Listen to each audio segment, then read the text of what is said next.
శిశురుతో పాల్గొన మాస శుక్లపక్ష అష్టమి శుక్రవారం. ఈరోజు మృగశిర నక్షత్రం మరియు దగ్ధయోగము.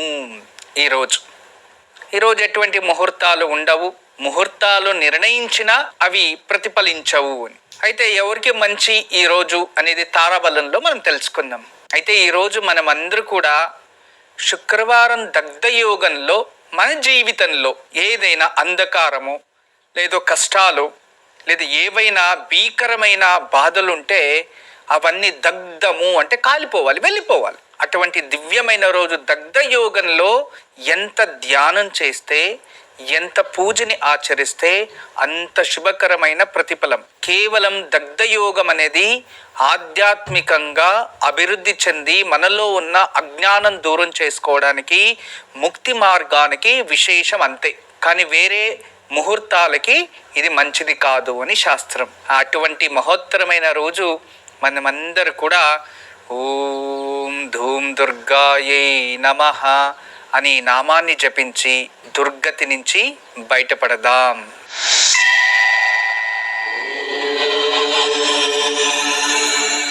ఓం ధూమ్ దుర్గాయై నమః. ఓం ధూమ్ దుర్గాయై నమః. ఓం ధూమ్ దుర్గాయై నమః. అందరూ కూడా ఈరోజు ఈ నామాన్ని జపించండి. దుర్గాదేవి అనుగ్రహం మీపై ఉండాలని మనస్ఫూర్తిగా నేను కోరుకుంటున్నాను.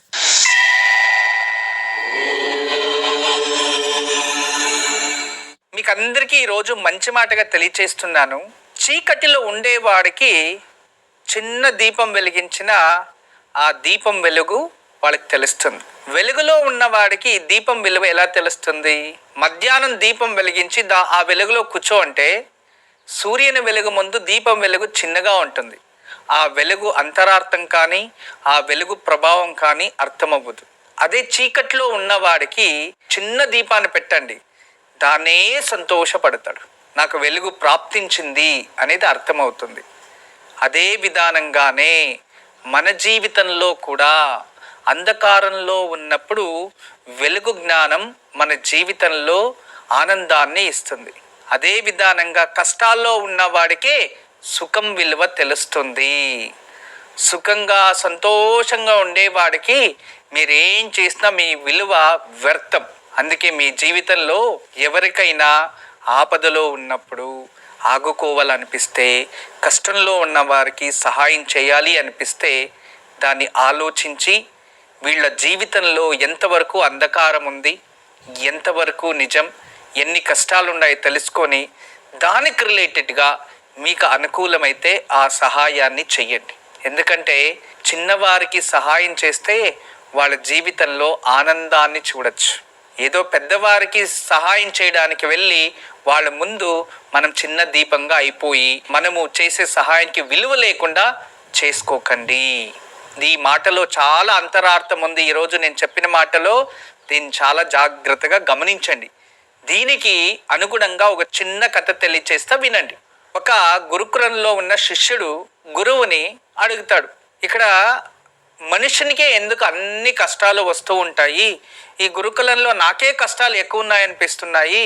కష్టాలు ఉంటేనా జీవితం? కష్టాలు లేకుండా ఆనందంగా సుఖంగా బతకచ్చు కదా గురుగారు, దానికోసం ఏదైనా నాకు మంచి మంత్రం చెప్పండి అంటాడు. దానికి నవ్వి సైలెంట్గా అయిపోయి సాయంత్రము, ఆ రోజు అమావాస్య ఉంటుంది, ఒక దేవాలయానికి వెళ్ళాలి. అక్కడ దేవాలయంలో వెళ్ళి దీపం వెలిగించి రావాలి. ఆ రోజు సాయంత్రం ఇతన్ని పిలిచి, ఇదిగో నువ్వు ఈరోజు దేవాలయానికి వెళ్ళు 7 గంటల నుంచి, అక్కడ వెళ్ళేలోపు 8 గంటలు అవుతుంది. తర్వాత అక్కడ దీపం వెలిగించి మరొక దీపాన్ని చేతిలో పట్టుకొని నువ్వు ఇక్కడ రా అని తెలియచేస్తారు గురువుగారు. సరే అని 7 గంటలకు బయట వెళ్ళి చూస్తాడు. అమావాస్య, చంద్రుని వెలుగు లేదు, భీకరమైన చీకటి. భయంతో అడుగడు, అసలు ఏం కనబడదు. ఇక కష్టపడి చేరుకుంటాడు. ఎటువంటి కష్టం అంటే ఇంకా ఏం జరుగుతుందో అని, ఎక్కడ ఎటువంటి శబ్దం వచ్చినా ఇతను గుండె 1:2 అలా భయంతో వెళ్ళిపోయాడు. వెళ్ళిన తర్వాత దేవుడి గదిలో దీపం అక్కడ వెలిగించాడు. అంతా అయిన తర్వాత వచ్చేటప్పుడు ఆ దీపాన్ని పట్టుకొని వస్తూ ఉంటే ఆ దీపం వెలుగు భూమి పైన పడుతూ ఉంది.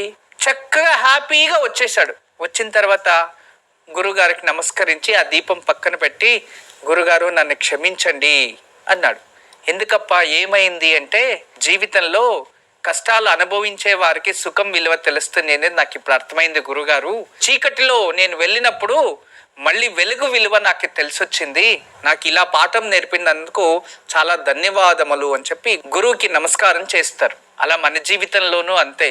ఎప్పుడై కానీ ఇతరులు ఎవరైనా కష్టాల్లో ఉన్నప్పుడు మనం వాళ్ళకి కాస్త సహాయం చేస్తే ఖచ్చితంగా వాళ్ళ జీవితంలో వెలుగునిచ్చినట్టు అవుతుంది. లేదు అంటే ఒక పెద్ద ఆయన ఉంటాడు, ఆయన తీసుకెళ్ళి ఈ పెళ్ళి వాటిలో వీటిలో గిఫ్ట్లు ఇవ్వడం, అవి ఇవి చేస్తూ డబ్బులు ఇవ్వడం, లేదా ఏదో సహాయం చేద్దామో అని చేస్తారు.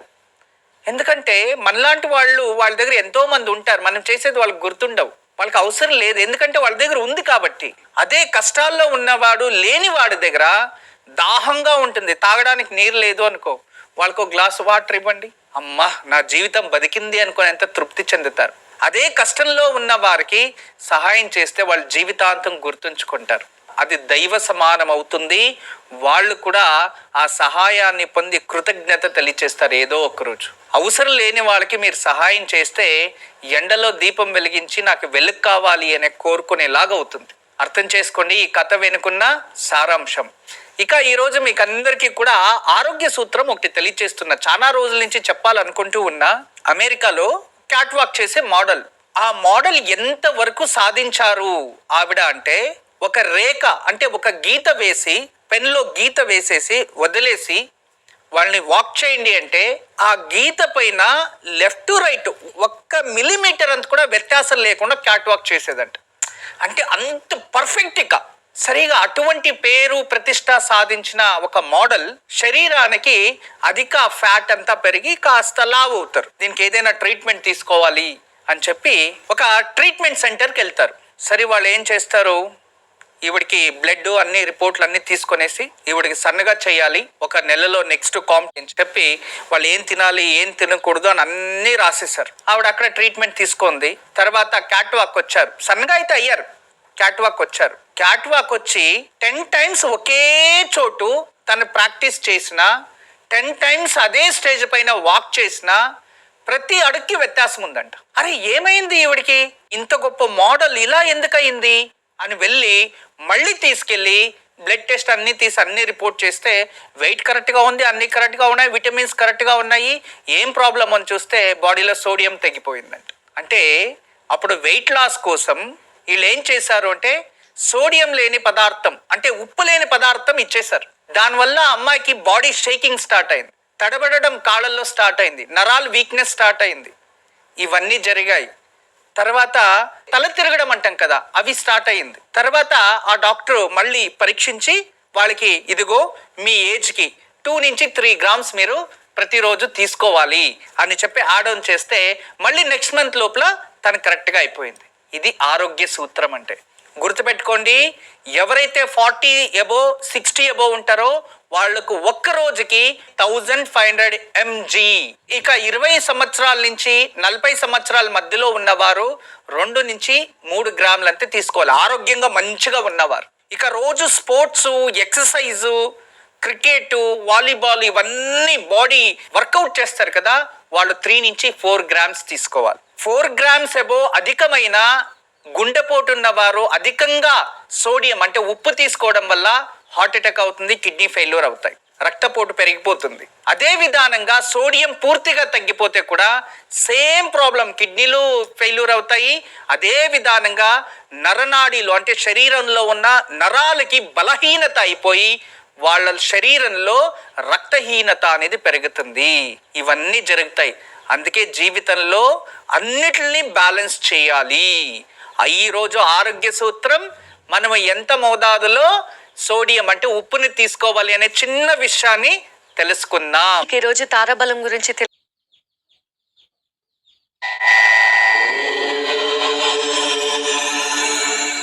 అశ్విని మఖామూల నక్షత్రం వారికి ప్రత్యక్తార ఈరోజు జాగ్రత్తగా ఉండాలి. కోపము, ఆవేశం ఎక్కువ ఉంటుంది, ఎవరితో తిట్టించుకోకండి. భరణి పుబ్బ పూర్వాషాఢ నక్షత్రం వారికి క్షేమతార.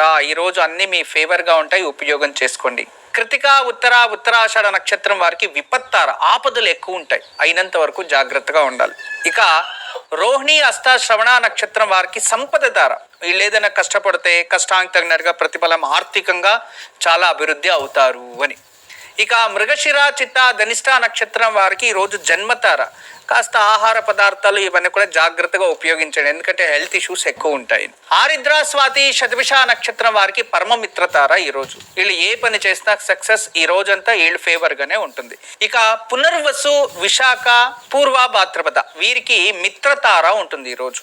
ఈ మిత్రతారా బలంలో మనం ఏం చేసినా దానికి తగినట్టుగా లాభం ఉంటుంది, మంచి పేరు ప్రతిష్ట గుర్తింపు కూడా వస్తుంది. ఇక పుష్య అనురాధ ఉత్తర భాద్రపద నక్షత్రం వీరికి నైదవ తార. ఈ నైదవ తారాబలం ఉన్నప్పుడు మనం ఏ పని చేసినా అది పోస్ట్ పోన్ అవుతూ ఉంటుంది, మరియు దాని నుంచి గొడవలు అవమానాలు వచ్చేస్తే కొంచెం జాగ్రత్తగా ఉండాలి. ఇక ఆఖరిది ఆశ్లేష జ్యేష్ఠ రేవతి నక్షత్రం వారికి సాధక తార. సాధక తార ఉంటే వీళ్ళకి అత్యంత శుభకరమైన రోజు. కష్టపడితే కష్టానికి తగినట్టుగా ప్రతిఫలం, కొన్ని సందర్భాల్లో కాని పనులు కూడా సక్సెస్ అయిపోతాయి, ప్రయత్నించండి. గురుజీకి ఈరోజు వాస్తు పరిష్కారంలో ఏం తెలియజేయబోతున్నారు?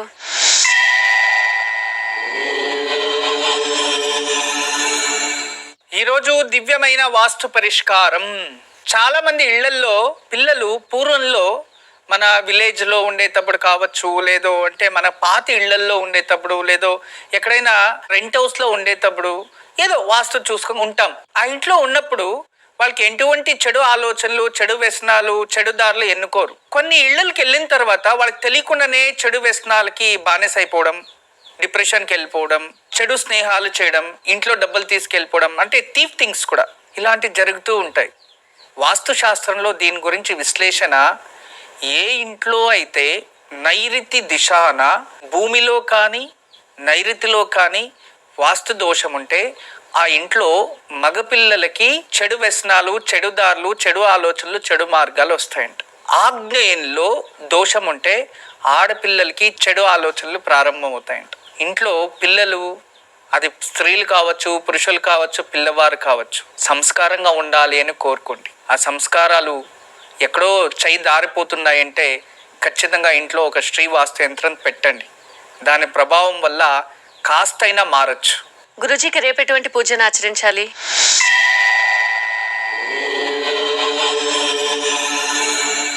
శనివారం నవమి వస్తే ఇంకా దగ్ధమే కదా, మనకు తెలిసినదే. అయితే రేపు ఖచ్చితంగా మీరు వెంకటేశ్వర స్వామి దేవాలయానికి, విష్ణు ఆలయానికి వెళ్ళండి. కొబ్బరి నూనెతో దీపం వెలిగించండి. అక్కడే కూర్చొని వెంకటేశ్వర వజ్ర కవచం చదువుకొని రండి.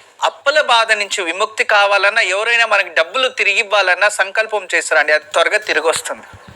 లేదు మేము టెంపుల్కి వెళ్ళలేము, ఏమి చేయలేము అనేవారు ఇంట్లో అయినా కూర్చొని ఈ పూజను ఆచరించండి. దీనికన్నా విశేషమైన పూజ దగ్ధయోగంలో ఎవరైతే నవగ్రహాలు ప్రదక్షిణ చేసి వస్తారో వాళ్ళకి జాతక చక్రంలో ఏదైనా గ్రహ దోషాలుంటే దూరం అవుతాయి. దగ్ధయోగంలో నవగ్రహాలు ప్రదక్షిణ చేస్తే 108 సార్లు 108 రోజులు ప్రదక్షించిన పుణ్యఫలం ప్రాప్తిస్తుంది. అందువల్ల రేపు నవగ్రహ ప్రదక్షిణ వేసుకొని రండి. Clock wise 9, anti clock wise 2. ఎవరు ఏమనుకున్నా పట్టించుకోకుండా, ఎవ్వరి గురించి ఆలోచించకుండా మీరు కుడివైపు 9 ప్రదక్షిణలు, ఎడం వైపు 9 ప్రదక్షిణలు వేసి రండి. వచ్చిన తర్వాత కాళ్ళు చేతులు కడుక్కోవాలని ఏం లేదు. ఇంటికి వచ్చి 2 దీపాలు పెట్టచ్చు, లేదా దగ్గరలో గణపతి ఆంజనేయ స్వామిని దర్శనం చేసుకోవచ్చు. గురుజీకి ఈరోజు యోగక్షేమంలో ఏం తెలియజేయబోతున్నారు?